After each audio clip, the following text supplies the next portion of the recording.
Hello everyone, welcome to Mastermind. Today let us learn about physical geography by solving few multiple choice questions. This is the first video in the series of videos on MCQs based on physical geography. Let us get started now. Which of the following statements is or are true regarding the structure of the earth? The outer layer of the earth is the earth's crust. The main mineral constituent of the upper part of the lithosphere is silica and alumina. The main mineral constituent of the lower part of the lithosphere is silica and magnesium. So here all the three statements are correct. Therefore, the right option is option for A, B, and C. Please look at the picture over here. So this is the structure of the earth. The center part is the core of the earth. This part is the mantle of the earth, and the outer layer of the earth is called the earth's crust. The outer layer is called as the earth's crust. The main mineral constituent of the upper part of the lithosphere. Earth's crust is also known as lithosphere. Please remember, Earth's crust is also known as lithosphere, and the main mineral constituent of the upper part of the lithosphere. If this is the lithosphere, then the upper part of the lithosphere is made up of silica and alumina. So the earth is made up of several concentric layers as shown in this figure. The outer layer is the Earth's crust, also called the lithosphere, and it comprises of two distinct parts. The upper part consists of granitic rocks and forms the continents. So the upper part, in the upper part of the atmosphere is the continent, and it is made up of granitic rock. Its main mineral constituents are silica and alumina. Silica and alumina, and it is also collectively referred to as Sial. It is called Sial, and it has an average density of 2.7. The lower part is continuous zone of denser basaltic rocks. So the lower part of the lithosphere is made up of denser basaltic rocks. It is made up of denser basaltic rocks, and the main mineral constituent is silica and magnesium. So this layer is also collectively called as SEMA, and the density of this layer is 3.0. So the SEMA has greater density than Sial. Consider the second question now. Which of the following statements is or are true regarding the structure of the earth? The SEMA and Sial together form the earth's crust. The Sial is denser than SEMA. Continents are said to be floating on Sial. So now here, as you have seen the explanation of the previous question, you can answer this very easily. Statement A is correct. Statement B is false. Statement C is false. Therefore, the right option is option 1, A only. So please look at the picture over here. This is Sial, and this is SEMA. So both Sial and SEMA form the Earth's crust. Please remember, both this form togetherly, it is known as lithosphere or the Earth's crust. The upper part of the lithosphere is made up of Sial, while the lower part is made up of SEMA. Sial means silicon and alumina. SEMA means silicon and magnesia. And the density of Sial is 2.7, SEMA is 3.0. Since SEMA is denser than Sial, SEMA settles below the Sial. Therefore, the continents are said to be floating on SEMA. As you can see in this picture, this is the continent. This is the continent. This is ocean. This is ocean. So the continent is said to be floating on SEMA. It's said to be floating on SEMA, and Sial is not denser. SEMA is denser than Sial. SEMA 3.0, Sial 2.7, and SEMA and Sial together form the Earth's crust or lithosphere. Consider the third question now. Consider the following statements regarding the structure of the Earth. Mantle is also known as barosphere. The core of the Earth is also known as mesosphere. So here both the statements are wrong. Therefore, the right option is option 4, neither A nor B. So mantle is also known as mesosphere. This is mantle. This is also known as mesosphere, while core is also known as barosphere. Core is also known as barosphere. Consider the fourth question now. Which of the following statements is or are true regarding igneous rocks? Igneous rocks are formed by the cooling and solidification of magma. Igneous rocks occur in strata. Igneous rocks contain fossils. So here statement A is correct. Statement B is false. Statement C is false. Therefore, the right option is option 1, A only. Igneous rocks are also known as primary rocks. Igneous rocks are also called as primary rocks, and these rocks are formed by the cooling and solidification of the molten rock. Molten rock is also known as magma that comes from beneath the Earth's surface. So The molten rock or magma. So, if you look at this picture, you will be able to understand it better. When the molten magma beneath the Earth's crust, so if this is the Earth's crust, so then beneath the Earth's crust, this is the molten magma or molten rock.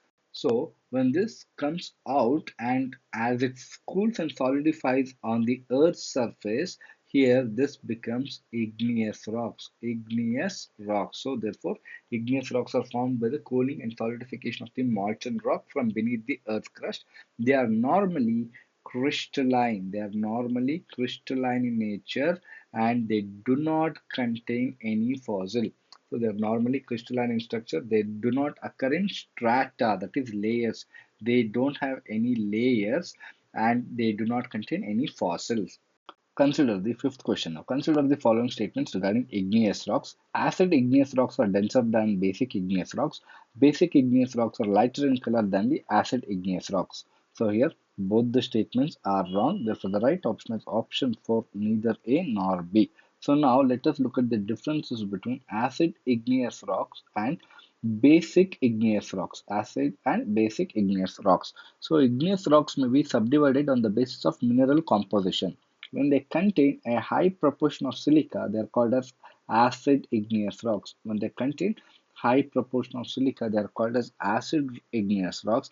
And when they contain a greater proportion of basic oxides like iron, iron, aluminium, or magnesium, then they are called as basic igneous rocks.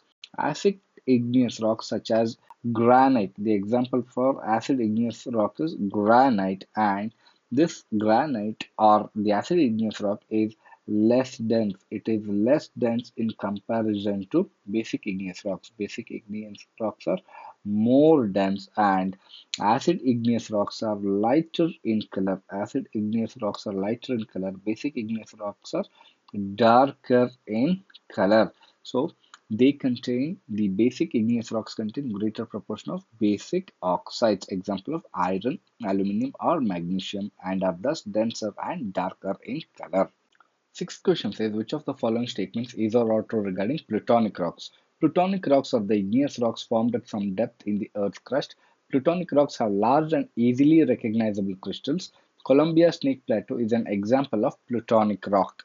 So here, statement A is correct, statement B is correct, and statement C is false. Therefore, the right option is option 1, A and B only. What are plutonic rocks? Plutonic rocks are the igneous rocks formed at some depth in the Earth's crust. So they have cooled and solidified slowly. They cool and solidify slowly. Therefore, they develop large and easily recognizable crystals. They have large and easily recognizable crystals. And these intrusive rocks, examples are granite. These are intrusive rocks, and examples are granite diorite, and gabbro are exposed at the surface by the process of denudation and erosion. So, plutonic rocks, in other words, are igneous rocks that are formed at some depth, below the Earth's crust. They are formed at some depth in the Earth's crust, not on the surface of the Earth. It is not formed on the surface of the Earth, but somewhere deep down below the Earth's crust. So, plutonic rocks are the igneous rocks formed at some depth in the Earth's crust. Please remember. And Columbia Snake Plateau is an example of volcanic rock, not plutonic, volcanic rock.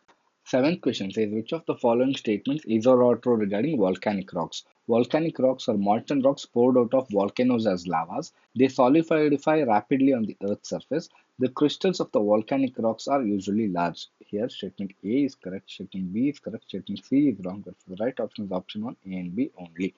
What are volcanic rocks? These are molten rocks poured out of volcanoes as lavas. So, when the molten magma comes out of the fissure and it flows on the surface of the earth, as lava. As this lava flows, it gets solidified. It becomes solidified and then it undergoes rapid solidification on the earth's surface to form volcanic rocks. Volcanic rocks. So if this doesn't happen on the surface and if it happens somewhere at some depth inside the Earth's crust, then it becomes plutonic rocks. Plutonic rocks, example, granite, diorite, gabbro. However, when the volcano comes out and flows as lava and gets solidified on the surface of the Earth, then it becomes volcanic rock. Since they solidify rapidly on the Earth's surface, the crystals of the volcanic rocks are usually small. They are usually small, but whereas the crystals of the plutonic rocks are usually large and easily recognizable. Eighth question says match the following plateau country: Antrim Plateau, Deccan Plateau, Columbia Snake Plateau, Northern Ireland, India, USA. So here Antrim Plateau is present in the Northern Ireland. Therefore, one is A. One matches with A. Deccan Plateau is present in India. Therefore, two matches with B. Columbia Snake Plateau is present or located in USA or United States of America. Therefore, 3 matches with C. 1A, 2B, 3C is the correct code and it is the option to 1A, 2B, 3C here.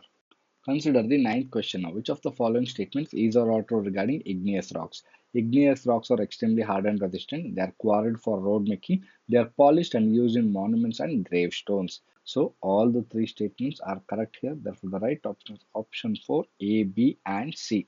Most igneous rocks are extremely hard and resistant, and for this reason they are quarried for road making. Why should they quarry? Because sometimes these are plutonic rocks. They are found beneath the earth's crust. So when that happens, quarrying is required, and these rocks are quarried, and once the rock is obtained, it is used for road making. And also these rocks are polished. For example, granite. Granite is an example of igneous rock. Granite is polished and used in monuments. So it is used in monuments as well as gravestones. Today's houses have granite as flooring, and that granite is an igneous rock, and it is also used in many monuments. Consider the last question for the day. Consider the following statements regarding the structure of the earth. Mantle is made up of very dense rocks called olivine. Core of the earth is made up of nickel and iron. So here both the statements are correct. Therefore, the right option is option 3, both A and B.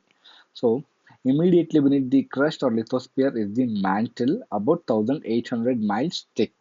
So mantle is just below the earth's crust or lithosphere, as you can see in this picture, and this mantle is approximately about 1800 miles thick, 1800 miles thick, and it is composed of very dense rocks rich in olivine. So statement A is correct. Core of the earth is the interiormost layer of the earth, and it is also known as barosphere, as I've already told you, and it has 2160 miles radius, and it is made up of mainly of iron and nickel as well as iron, and that is why this is also known as Nephi. Ni for nickel, Fe for iron, therefore it is also known as Nephi. The temperature here at the core is estimated to be as high as 3500 degree Fahrenheit, and the core is subjected to extremely high pressure. Under such conditions, the core should be expected to be in a liquid state. However, recent studies through earthquake waves have suggested that the core is probably a crystalline or a solid mass of ball. It is a solid mass of ball. So this is all about MCQs based on physical geography in this video. Very important concepts these are. If you get mastered in these concepts, then geography is going to be very easy. That's why I have started this video series. Please try to solve the multiple choice questions before watching the video for solutions, and also try to note down all the diagrams as well as important points so that these points will come handy to you on the previous day of examination. Thank you.